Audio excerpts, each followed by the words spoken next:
Hello বন্ধুরা, চলে আসলাম নতুন একটা ভিডিও নিয়ে। লাইক কমেন্ট শেয়ার করতে কিন্তু ভুলবেন না। তো চলুন দেখে আসি ফুল ভিডিওটা।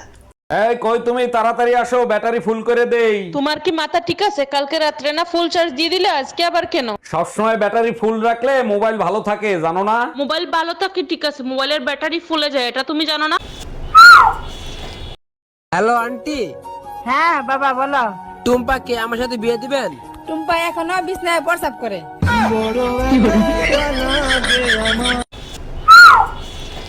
আরে ভাবি, কাল সারা রাত কান্নার আওয়াজ পাইছি, কি হয়েছিল আপনার? আর ভাই বললেন না, আপনার ভাই লাগাইছে সারাটা রাত জ্বলছে। ও মাই গড, তা ভাইরে একটু সাবধানে লাগাতে বলবেন না? আরে ভাই সাবধানেই লাগাইছে, আমার মনে হয় চোখের ড্রপের মেয়াদ শেষ তাই জ্বলছে। শুনলাম তোর বউকে নাকি তুই প্রচুর ভয় করু। কে বলছে বে? কে বলছে? লোক মানে অনেক কিছু কথা বলে, একবার বউকে ধমকি দিলে কাঁদতে লেগে যায়। পিছনে দেখ তোর বউ দাঁড়িয়ে আছে।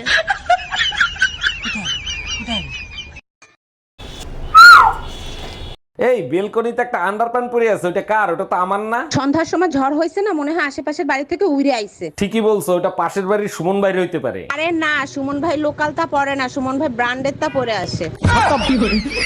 Bye bye, tata, good bye. আজকে রাতে কিন্তু না করবা না, এক সপ্তাহ ধরে না করতেছো।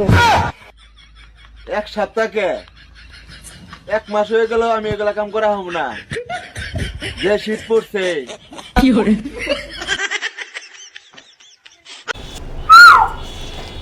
লাঙ্গের আশা কইরা তোমার ভাতারের ভাত চাঙ্গে। আরে অরুণ ভাই কি সব উল্টাপাল্টা গান গাচ্ছে? আচ্ছা ভাবি, ভাত আর ভাতারের ভিতর পার্থক্য কোথায়? কোনো পার্থক্য নাই, ভাতে দিনই পেট ভরে আর ভাতারে ভরে রাতে।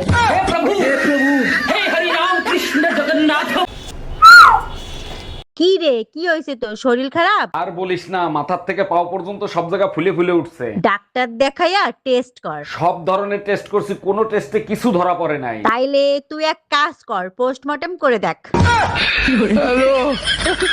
তোর সংসার নে, তুই থাক, গেলাম আমি বাপের বাড়ি। যাও, কিন্তু যাওয়ার আগে সুমন ফকিরের 600 টাকা দিয়ে যাইও। কিসের টাকা? আমি তো তার কাছ থেকে কোনো টাকা ধার আনি নাই। তোমার জন্য একটা তাবিজ আনছিলাম, বলছিল তাবিজে কাজ করলে টাকা দিয়েন। কি তুই আমারে তাবিজ করছিলি?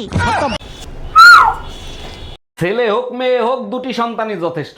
আচ্ছা ভাবি, আপনি 6টা বাচ্চা নিলেন কোন আক্কেলে? ভাই আমার তো 6টা বাচ্চা, আর আমার শ্বশুরের যে 10টা বাচ্চা তার কাছে জিজ্ঞেস করতে পারেন না সে কোন আক্কেলে নিছে? জিজ্ঞেস করছিলাম, সে যে উত্তর দিছে তা শুনলে আপনি নিজে বেহুশ হয়ে যাবেন। তাই নাকি? তার শ্বশুর মশাইয়ের কাছে কি জিজ্ঞেস করছিলেন? জিজ্ঞেস করছিলাম, কাকা আপনারা যে 15টা 16টা করে বাচ্চা নিতেন, আপনাদের কি খাইয়ে দেয় কোনো কাজ ছিল না? শ্বশুর মশাই কি উত্তর দিছিল? উত্তরে বললো, বাবারে তোমাদের মতো সারা রাত আমরা মোবাইলে সময় নষ্ট করতাম না। বাপকা বেটা সিপাইকা গোরা, আপনার ভাইও রাতের বেলা মোবাইল চালায়, সময় নষ্ট করে না।